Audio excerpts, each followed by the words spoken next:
Welcome to Beyond the Bio with Tara the Connector, a podcast about people behind the success stories. I'm Tara Chody, entrepreneur, host, and passionate connector, and I believe that behind every achievement, there's a journey filled with lessons, courage, and connection. This show isn't about filters, highlights, or titles. It's about the real stuff, the risk, the growth, and the relationships that shape who we become. Because success isn't just what you do, it's who you are beyond the bio. Welcome to Beyond the Bio with Tara the Connector. In today's episode, I have a special guest, Miss Renee Jadan, and she is one of Michigan's top performing real estate agents and a nationally recognized leader in the real estate industry. While many people know Renee for her impressive sales numbers and awards, what truly sets her apart is her passion for serving others. Her journey from corporate leadership into entrepreneurship is a story of faith, discipline, resilience, and discovering her true calling.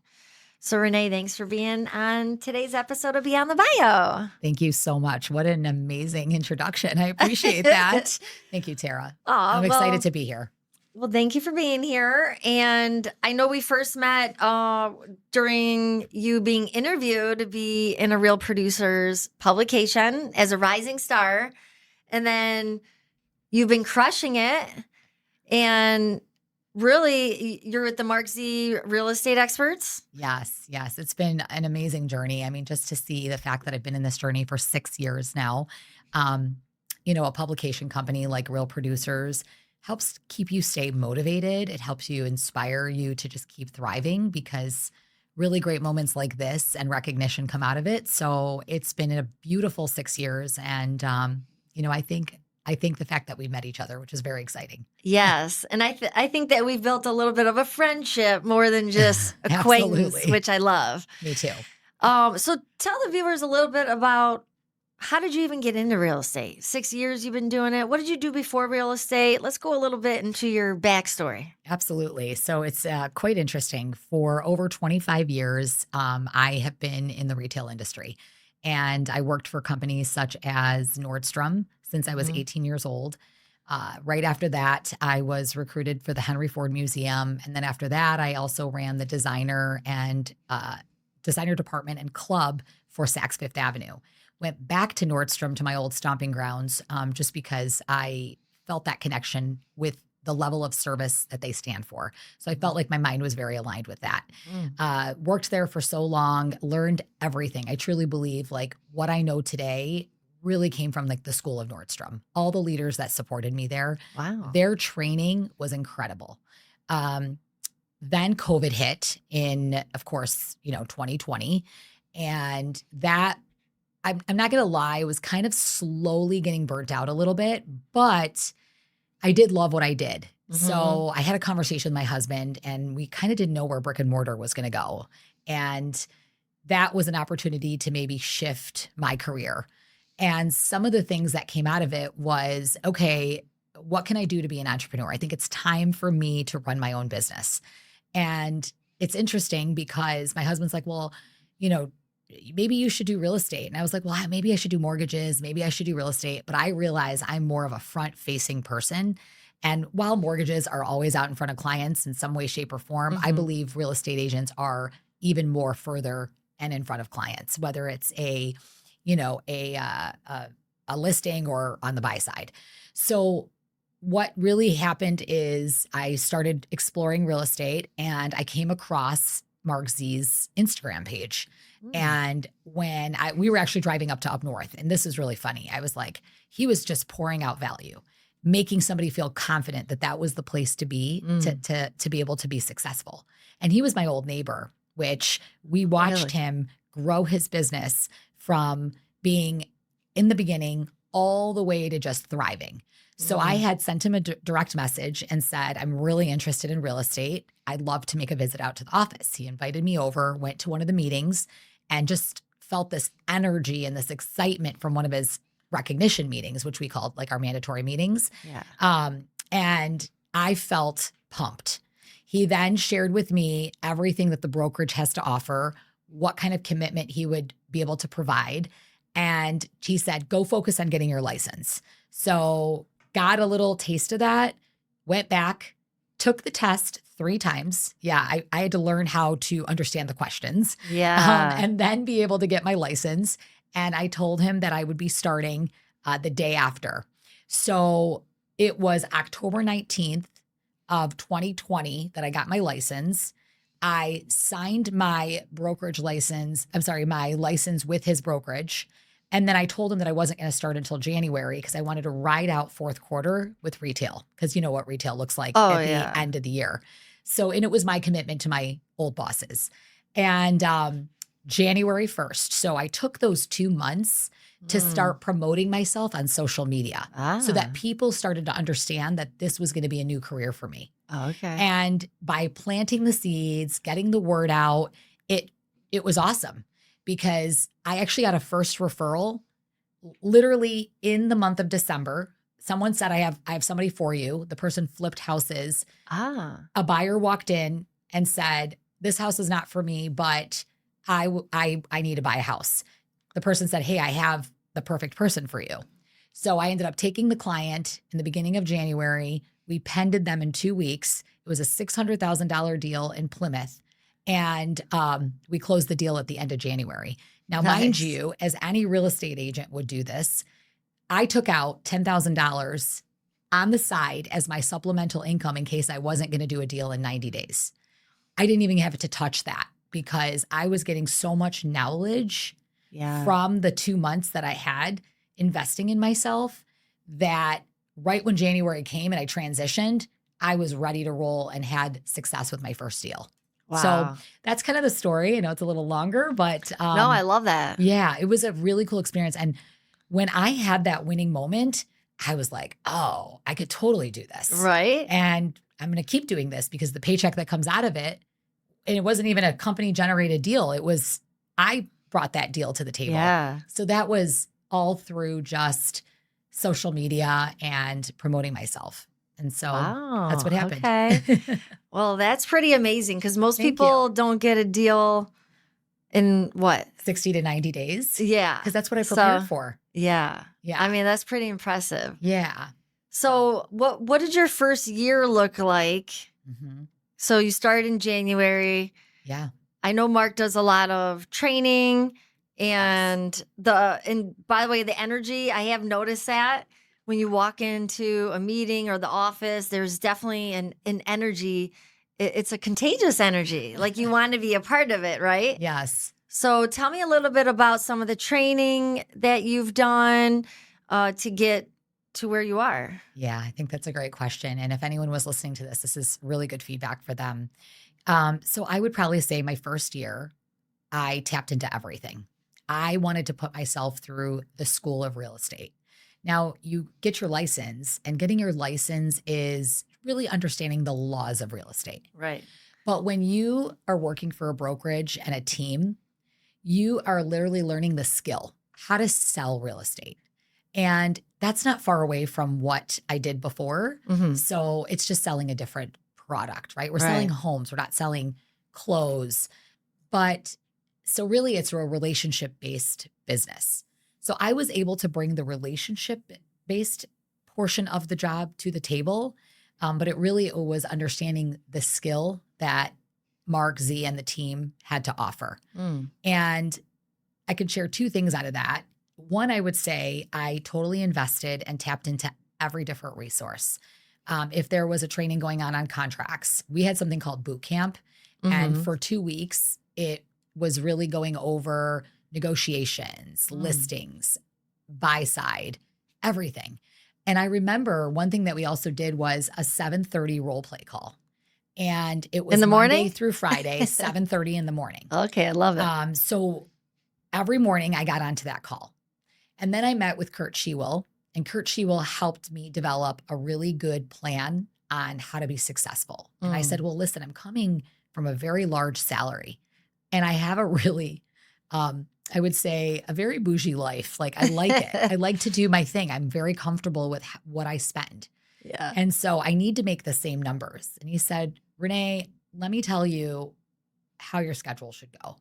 you should start off in the morning, 7:30, jump on the role play call, participate, role play. And then at 8 o'clock in the morning, you need to jump on the dialer. And the dialer are resources that the company has to offer. And they are people that were either, for sale by owners, expired listings, maybe transitioning into another agent. So people that were looking to sell in the past and maybe wanting to sell, still, but just didn't have the right agent or just not ready at that moment. And he asked me, do you want to be a buyer's agent? Do you want to be a listing agent? I said, I'll do whatever drives money. Yeah. But listings does seem like something I would want to do because you literally go, you meet and greet one time, maybe even twice. And once you sign the listing, now it's focusing on selling it. So that would make me and allow me to be able to really balance my life with my kids. And rather than showing properties at all sorts of the day, that could create a lot of, time spent away from home. So 8 o'clock, jumped on the dialer, did it till about 12 o'clock in the afternoon. After that, he's like, you need a lunch, go take a walk, call mom, call husband, call kids. And then if you don't have any appointments for the afternoon, then you should be dialing again. So I would dial again. And he's like, and if you don't have any appointments even after that, you should maybe dial in the evening around 5 or 7 o'clock, 5 to 7. So I was setting up appointments, 6 to 8 appointments a day. Wow. And the thought process was if you scheduled 20 appointments, you should look at that as 50% of those may or may not happen. So even if you scheduled 20 appointments and then you had 10 still standing, and out of the 10, maybe 5 of them actually sold, and then you multiplied that by 3% commission, that's a hell of a paycheck. Yeah. So he kind of made me start thinking about how to, make this is a numbers driven business. And so I did that for my first year, generated my own business. I did $10 million on my first year. Amazing. Which was incredible. And it motivated me. And then they were like, okay, well, what are you going to do next year? So then I remember I did about 13 million. I want to even say 15 million.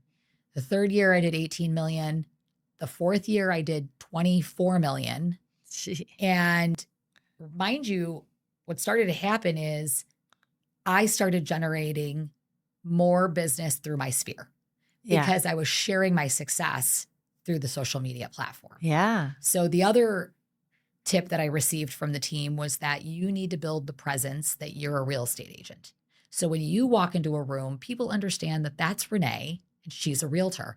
You may not be going in thinking that that's what you want to do, but you want them to see you that way.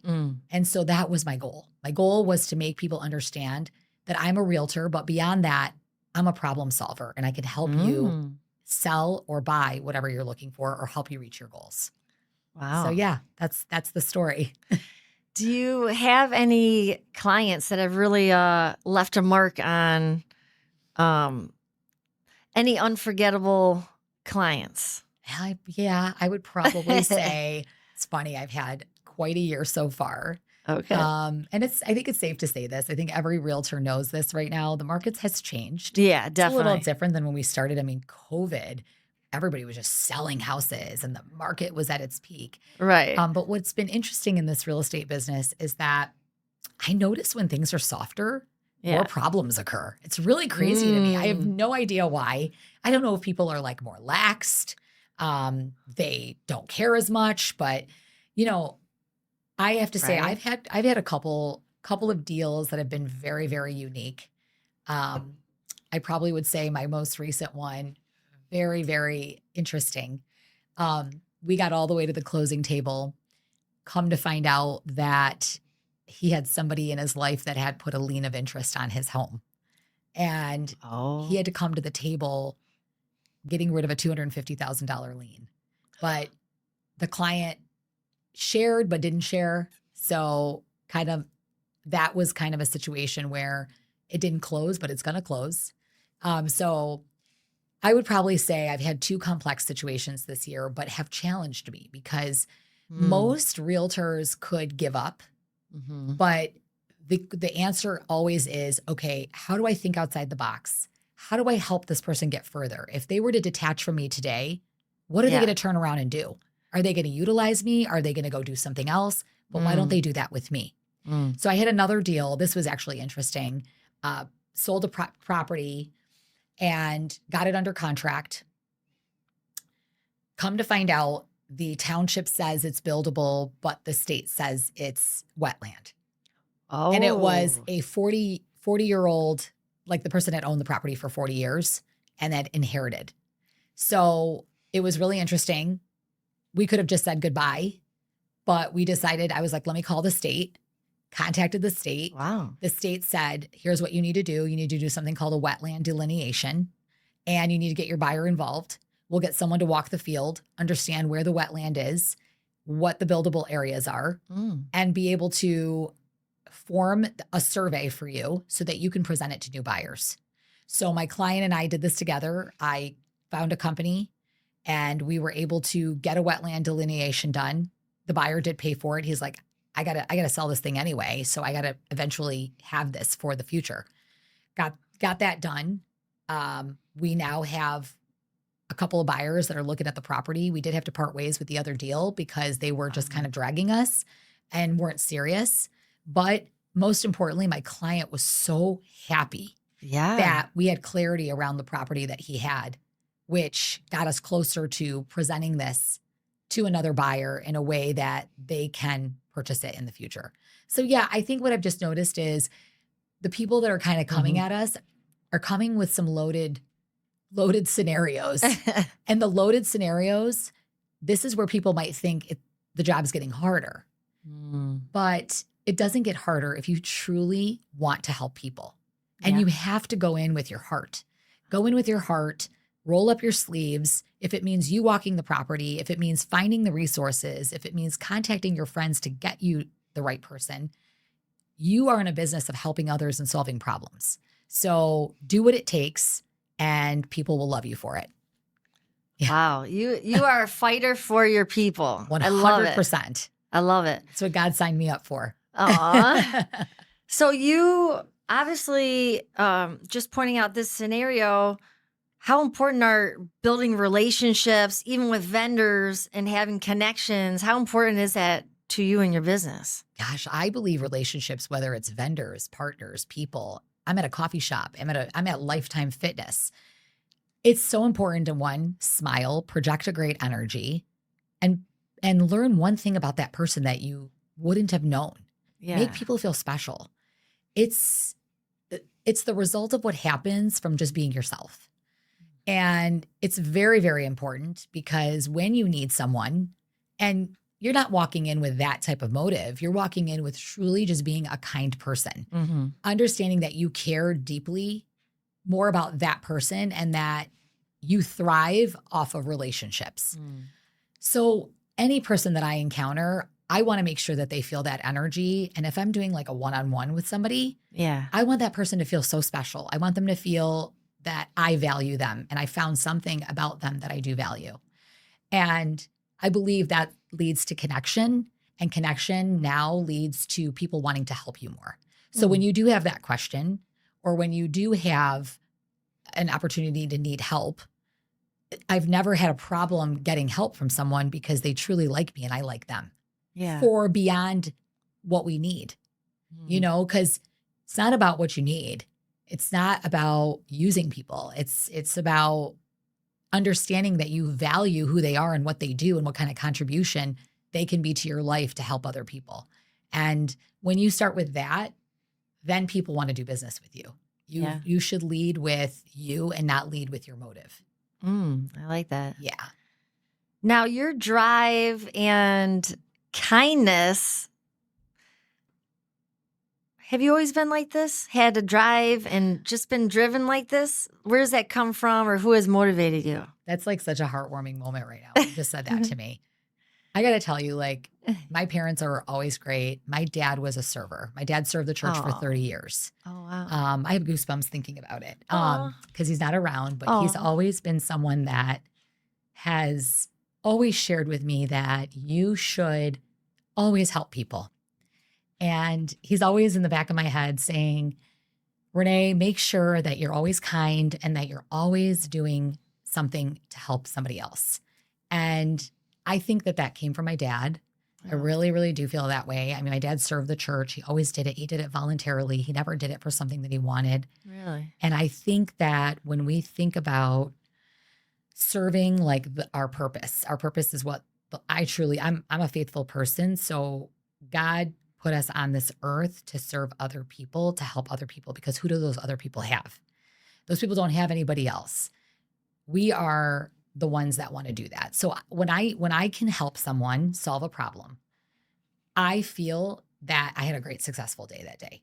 I had a friend of mine who reached out to me, and she's cute. She's a doctor. She reached out. She said, "Hey, can you send me 5 vendors that you use for a party?" And so I sent her a message. I'm like, "Here's my coffee person. Here's this person. Here's this person. Here's this." Okay. Literally just was like, she's like, "Thank you," in big capital letters. And mind you, I have no motive of anything else. Mm-hmm. All of a sudden, one day she sends me and starts a group text and says, "Hey, I want you to meet my friend. She wants to buy a house, and I'd love for you to help her." I wasn't looking for that. I was just looking to just help her. Mm-hmm. But they remembered. They don't forget. And all of a sudden you're getting business without even asking for it. So yeah, that's where that came from. Did you ever expect real estate to impact your life so much? No, but so it's really funny because I think really God put me exactly where he wanted me to be, because the feelings I get inside are irreplaceable. I got these moments when I was helping people in sales, or when I helped another manager become successful at what they did. I discovered a potential of growth, and that my potential was to help other people. But I wanted to do it on a magnified level, meaning rather than selling an outfit or teaching someone how to sell an outfit, I'm helping people make the biggest investment in their entire life, or selling the biggest investment in their life. And it's such a larger scenario that you are the dictator on how this experience is going to go. So the feeling I get is unbelievable. I never thought I would be in real estate. I actually thought that, like, am I ever going to pass this test? Like 3 times I took it. Yeah, I'm not a very good test taker. But once I got into this role, I know that this is my calling. This is truly my calling. I was meant for this. I love that. No, I mean, and it is crazy how life brings you different twists and turns, and sometimes can be better the older you get too. Yeah. Right? Yeah. I agree. And it's interesting because, working in my previous job, it's interesting. I do feel that I have a little bit of a chip on my shoulder. And when you do have a chip on your shoulder, meaning not that this person or anybody else made me feel this way, but I felt that I could go further in my life with that company, with previous companies. But something was telling me that I wasn't getting there fast enough. And that was a true calling, that God was saying, "Hey, I think you need to do something more. So let's get out of what you're doing and let's do something else." And the moment that I did something else, I felt the reward through my, through the warm heart that I get off of helping other people, or the success that I've gained. So I do believe that a lot of people thrive in their job because they may have a chip on the shoulder. Maybe something bothered them in their previous career, that they have something to prove. And sometimes I do feel like I have something to prove. So when that happens, it's like, the sky's the limit for you. And you might want to prove to everybody that you can do it. And maybe you didn't think I could do it, but I know I can do it. And so it's been an interesting roller coaster, because I did spend 25 years in the retail industry, and there was a lot of ups and downs there. A lot of success is not a straight shot to the top. It's a whole bunch of roller coasters, up and down. And it's the up and down that gets you to the top. And so I hope that answers the question. Definitely. Yeah. Now, you have 2 beautiful kids. I do. Obviously are married as well. And how do you balance it? Because you are a top performing real estate agent, And how do you balance everything in your personal life along with your business? Yeah. I mean, really, I've said this before in my on my social media. I live and die by my calendar. And when it's in there, I keep my commitments, I keep my promises. It's really important to do that. Am I perfect? Probably not. But am I 75 to 80% perfect? Possibly. Maybe even 50%. I literally put everything in my calendar. So I'm still working on other areas of consistency. But in the last 2 years, I've really picked up a gym consistency and church. So I really feel like when I can put these things in my calendar and do the hardest part of my day in the morning, it really allows me to start sprinkling that into other areas. So being in my mid 40s, it's so important for me to be on a routine because I feel like I thrive better that way. So I do the same thing pretty much like Monday through Friday. I wake up really early. I am up at around 5 a.m. in the morning. I'm at the gym by 6 o'clock. Nice. I do have some later days where when I'm not in the classes. And once I'm done with that, I come home, shower, change, and I'm off to the office. Now, there are times where I get sidetracked and I'm like, I have to remember, but I have some great leaders in the office that keep me to my promise. So if I'm not in the office that day, people are asking about where I am. So that helps me, sometimes I don't derail. I'll get right back into the office again. Yeah. And I realize when I do that office time, I can thrive in those areas. Now, long gone are the days where I was in four walls. I worked in four walls. So that was really hard because I couldn't watch my kids play, Right. or I had my in-laws watching them or my family. So I think by having the freedom to be able to work, I could do this at any time of the day as long as I'm planning for it. So I do put my personal stuff in first. Okay. And I do put my family time in there. I put my church time. I put all the things that I want to do that make me happy. Okay. And then work gets plugged in. And I do that. I know we have to be very careful because you can't have that overpowering your calendar. But at this point in your life, you're not super selfish about your time. You're just doing the things that you want to do to make you happy. So my gym is in there and it's non-negotiable because I know I'm going to be crabby when I leave. If I don't go to the gym, I'm going to be crabby. And so I build the most energy and then I start plugging in work and it goes all over the map on the calendar. And then my kids get their attention. All my son's games are already in my calendar for all of 2027. Nice. And then my daughter, the time that we get alone, it's special. She always gets the time and they get the time. So it's really about balancing, scheduling, and executing what you have on your calendar. If it's in there, it's happening. I appreciate that reminder because I've noticed myself not going to the gym as often. And I'm like, oh, it's not in my calendar. Like, it's as simple as having it there. Yeah. And I feel like those that don't have every little thing in their calendar are the least productive. Oh, absolutely. I mean, are you going to be perfect? But start with something that you really want to get better at. So if it's family, you should look at your calendar and go, okay, am I going to spend an hour or 2 hours with my family? The biggest area of opportunity in your life should be the first thing on your calendar. And then start building other things in there. What's second? What ranks second? What ranks third? Like what else? What percentage of my time in the four aspects of life am I doing really well? And what am I failing at?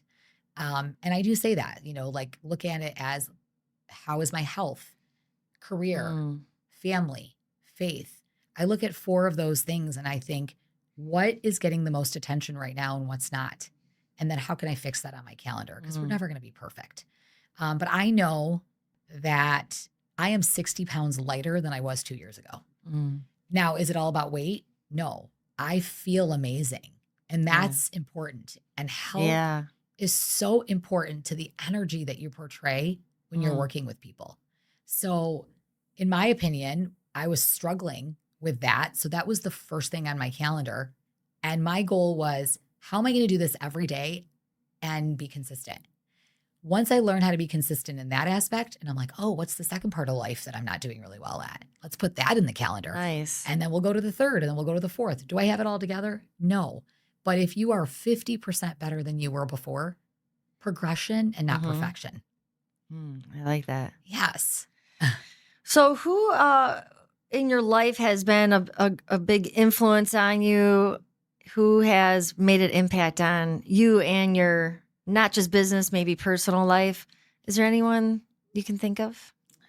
Gosh, yeah, I'm really lucky. I have multiple people in my life that probably help me. And I guess I could start with my husband. Aw. My husband is a huge supporter of everything I do.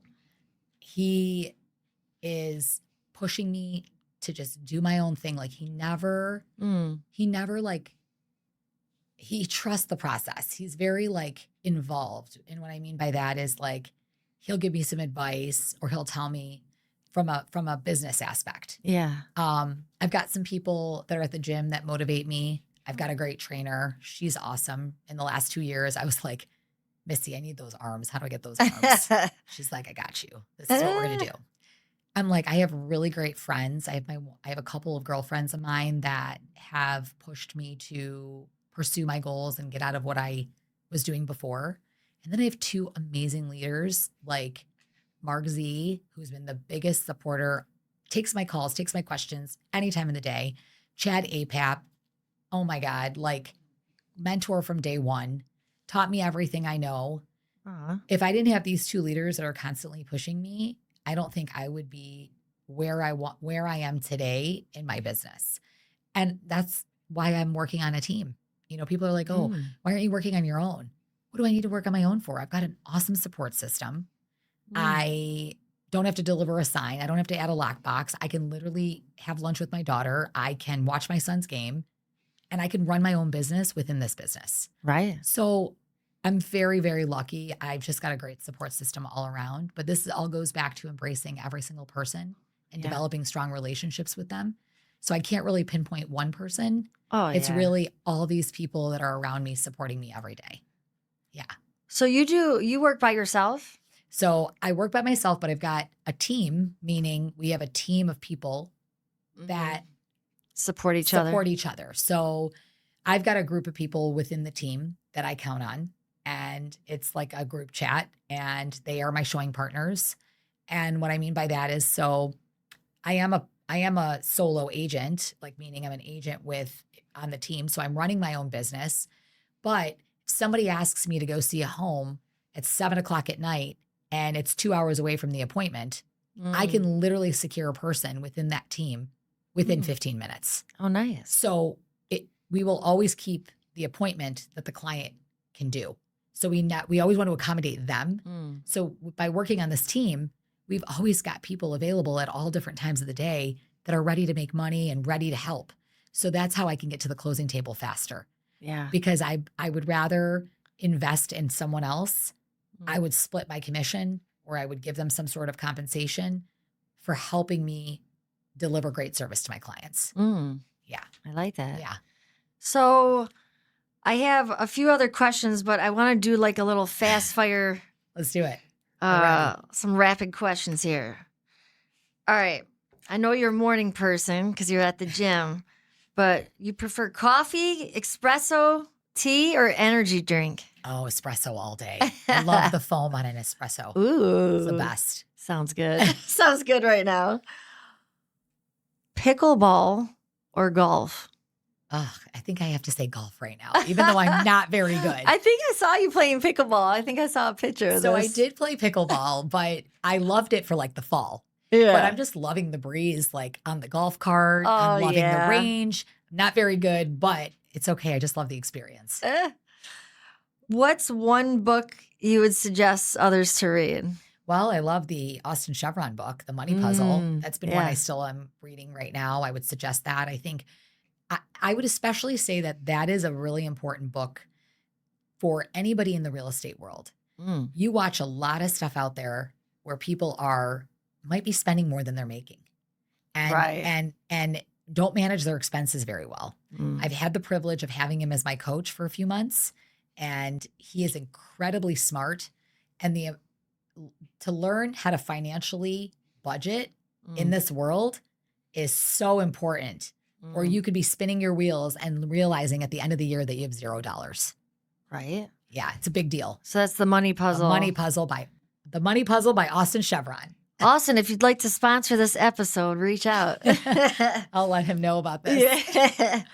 So what's one word your family would use to describe you? Oh, that's funny. I don't know. They could say mean. I'm just Oh, kidding. no. I'm kidding. I'm kidding. That's a good question. Um, I would probably say like I'm pretty disciplined. Like I'm pretty disciplined. I don't know if they would use that word, but I like discipline and I like structure. Yeah. And I wasn't that person before. So it Mm. like impresses me that I'm this way now because I really wasn't that way. Uh. So I think if a lot of people that worked with me in the past are listening to this today, they're gonna say, "Who is that person?" Yes, I'm doing a lot better with that. And when I kind of derail from my structure a little bit, I get a little annoyed because I Mm. was planning on that, Right. especially for somebody who uses their calendar. Right. And if I have to shift things around, I'm not going to say I'm not adaptive. I am adaptive and I am flexible, but it does bother me. So they might say I'm a little too disciplined or a little too structured. So how would you define success? Success is to me if I can help somebody solve their problem, if I can help them reach their goal, Mm-hmm. and I've reached, and there's a sense of accomplishment there, I know that that's successful for me. If I made somebody feel good because they left an interaction with me, Mm-hmm. if I get a text that someone says, I had such a great time with you, it's always great vibes. It's always this, like that. Like I thrive off of that. I thrive off of that. I thrive off of making people feel good and making sure that I was able to help them get where they wanted to get. Mm. That is like way more exciting to me than a transaction Yeah. or a number. Numbers are nothing. Feelings are everything. Mm. Feelings are everything. People will remember the way you made them feel. And that will flourish into word of mouth or just developing a stronger relationship with people. For me, success is helping other people. And like I said, rolling up your sleeves earlier and just doing what you need to do to help somebody. Mm. That to me is probably the most successful part of life, just life. Love it. So what do you have up and coming? Anything up and coming that you'd like to tell the viewers about? Yeah, absolutely. Should I look over here and tell everybody? Sure. All right. So I believe like the biggest thing right now is I'm going to spend my time grinding, but we do have one big event that I do every year. And it is a fundraiser and it's called an Evening of Hearts and Miracles. Mm-hmm. And it started with the collaboration with Prime Concepts Detroit. There are two people there, Stoli and Joe Barbat, who helped me create my first event. So last year, we raised $15,000 that goes to the Children's Foundation. And Children's Foundation is a organization that helps support funds for people to get cancer treatments, help children with their medical bills, hospitalizations, immunizations. And for me, it was like, what organization am I going to help? It is back to the children. So it's going to be on January 29th. Last year, we maxed it out at 250 people. We're hoping to do the same again this year. However, if it does blow out, we are prepared to do a, kind of 2-level and maybe sell more tickets. But January 29th, it usually starts at 7 p.m. and it's going to be at Aurora on the Lake. And it is going to help the Children's Foundation. So very excited about it. And I had the pleasure of being at your first event. I came with my sister. Yes. We had a fabulous time. The atmosphere was really amazing. The food spread. Yeah. And again, a great cause. Yeah, it was. You know what's great about that too is I was really surprised. We had a lot of big people there. So I had doctors, I had attorneys, and these are all people that don't live in my circle every day, but wanted to come out and support. Love that. And when I say don't in my circle, meaning part of my daily, but people that we respect one another. We had Real Push podcast there too. They were doing interviews and this is a room you want to be in. This is a room that you don't want to miss because there's some really special people there. And if you can make some connections with those people, build relationships, it definitely will take you further. 100%. Yeah. So how can the viewers get in touch with you? What's the best way? Socials, phone number, email. What's the best way for someone to get in touch with you? Yeah, so I'm a big social media. If you're on social media, I would probably say Instagram, Facebook. I would say you could Google me. You could also contact me on my cell phone, text or call. I'll take either one. And it's Renee Jadan, Jadan. And I know, right? I was Renee thinking about Jadan. that. And just contact me and just call me like you're calling a friend. Yeah. Well, I appreciate you being on Thank you. my podcast, and I'm thankful to be on your podcast. Thank you so well, much. I always appreciate your support with everything I do, and I'm happy to support you in anything you do. I will always support you. Oh, thank you. You're welcome. Well, thanks again, and we'll see you on the next episode of Beyond the Bio with Tara the Connector. Thank you so much for spending this time with us on Beyond the Bio. If today's conversation resonated with you, be sure to subscribe so you don't miss future episodes. You can watch the full episode on YouTube or listen wherever you get your podcasts, including Spotify and Apple Music. And if you want more behind the scenes content, clips, and updates, be sure to follow us on social media. You can also learn more, connect with me, and explore everything we're building at taratheconnector.com.